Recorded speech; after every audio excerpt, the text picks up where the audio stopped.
जय हिंद दोस्तों। आज की इस वीडियो में हम जानेंगे कंप्लीट ब्लड काउंट के बारे में, मतलब सीबीसी टेस्ट के बारे में। जब भी हमको बुखार रहता है या हमारी बॉडी में कुछ भी एबनॉर्मल होता है तो सबसे पहले डॉक्टर हमको सीबीसी टेस्ट के लिए कहते हैं ब्लड का, जिसको कहते हैं हम complete blood count. Generally blood में होता क्या है वो जानते हैं।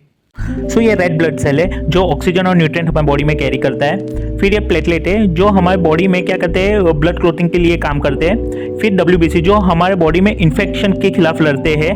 और आपको ये जो येलो कलर का जो लिक्विड है वो प्लाज्मा है जो रिच है प्रोटीन में, जो रेगुलेट करता है ब्लड क्लॉटिंग और ब्लीडिंग को।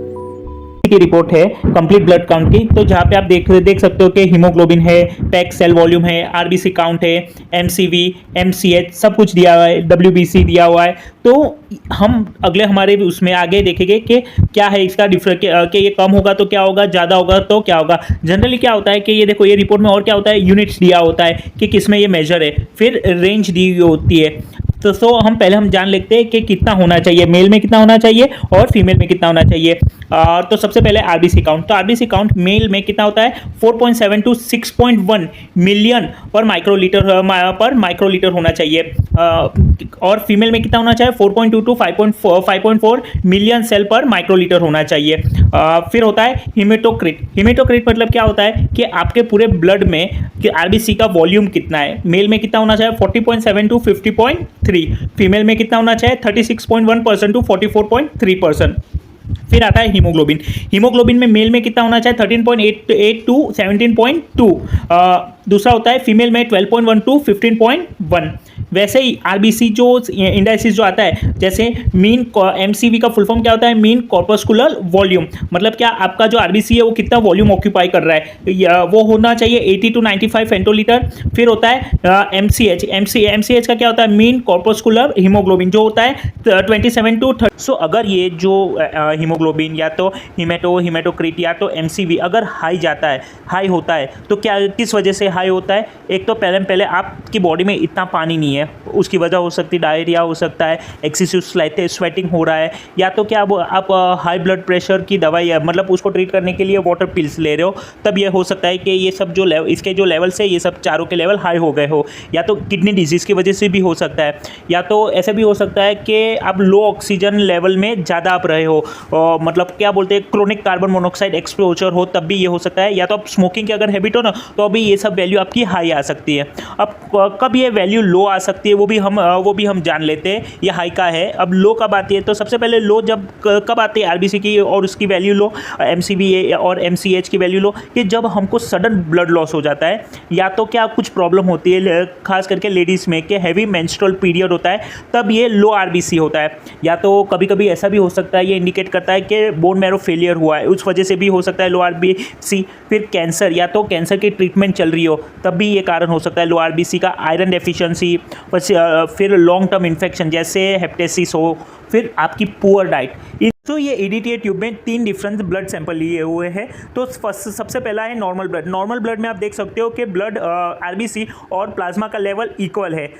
फिर एनीमिया वाले में आप देख सकते हो कि आरबीसी का लेवल कम है और प्लाज्मा का लेवल ज़्यादा है। और पॉलीसाइथेमिया में आप क्या देख सकते हो कि आरबीसी का लेवल ज़्यादा है और प्लाज्मा का लेवल कम है। और ये दोनों के बीच में, प्लाज्मा और आरबीसी के बीच में आप एक वाइट कलर का कोट देखते हो, बफी कोट हो, तो वो क्या होता है, डब्ल्यूबीसी मतलब वाइट ब्लड सेल्स और प्लेटलेट होता है। नाउ ये जो WBC है वो कितना हमारे बॉडी में होना चाहिए, 4500 से लेके 11000 सेल्स पर माइक्रोलीटर हमारे बॉडी में होना चाहिए। तो जनरली जब ये लो होते हैं सेल, 4500 से अगर कम है हमारे बॉडी में, तो क्या ये इंडिकेट करता है, या तो लीवर डैमेज है, या तो ऑटो इम्यून डिजीज है, या तो बोन मैरो फेलियर, या तो आपका स्प्लीन जो है वो एनलार्ज हो गया है, या तो आपको कुछ इन्फेक्शन हुआ है वायरस से, तभी आपके WBC कम होते हैं। फिर WBC हाई कब होते हैं, तो जनरली WBC आपको कोई इन्फेक्शन है तब होता है, या तो कोई डिजीज़ है जैसे रियोमेटॉइड आर्थराइटिस, या तो आपको एलर्जी है कोई, या तो स्ट्रेस हो, फिजिकल स्ट्रेस है, या तो कोई टिश्यू डैमेज हुआ है, या तो आप कुछ सर्टन मेडिसिन ले रहे हो जैसे कॉर्टिकोस्टेरॉइड की मेडिसिन ले रहे हो, तब आपका WBC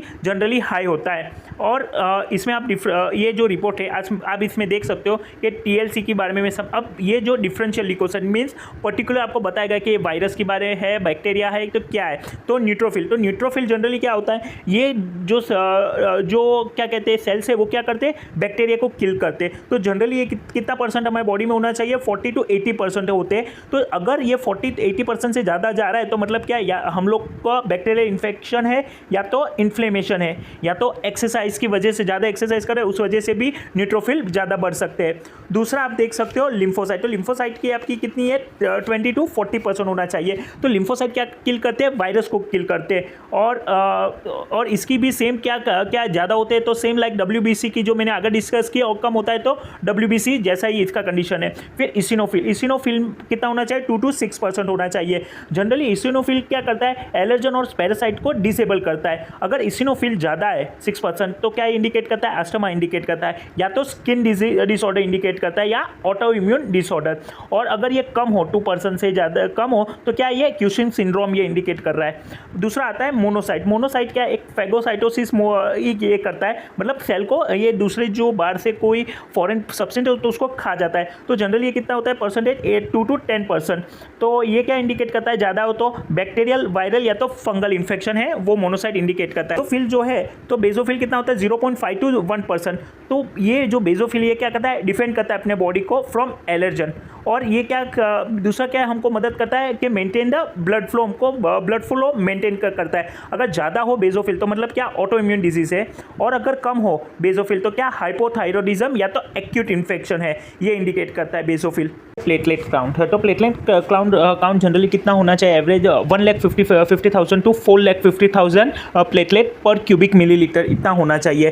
तो ये जब हाई होता है प्लेटलेट काउंट तब क्या होता है, तो हाई इसलिए होता है या तो ब्लीडिंग है, या तो डिजीज़ है जैसे कैंसर, या तो ब्लड डिजीज़ हो तब होता है, या तो आयरन डेफिशिएंसी, या तो प्रॉब्लम विद बोन मैरो, तब प्लेटलेट काउंट हाई होते हैं। प्लेटलेट काउंट कब लो हो जाते हैं कि जब आप कोई डिसऑर्डर हो तब, प्रेगनेंसी के टाइम, या तो एनलार्ज स्प्लीन हो तब, बोन मैरो फेलियर जो हो सकता है ड्यू टू इन्फेक्शन ट्यूमर की वजह से या फिब्रोसिस वजह से, या तो आप कुछ कीमोथेरेपी कैंसर के लिए ले रहे हो ट्रीटमेंट के लिए, तब आपका प्लेटलेट का काउंट कम हो सकता है। तो गाइस आपको पता ही चल गया होगा ये CBC का पूरा कैसे कौन सी वैल्यू कितनी होगी, और हाई होगा तब क्या होगा, लो होगा तब क्या होगा।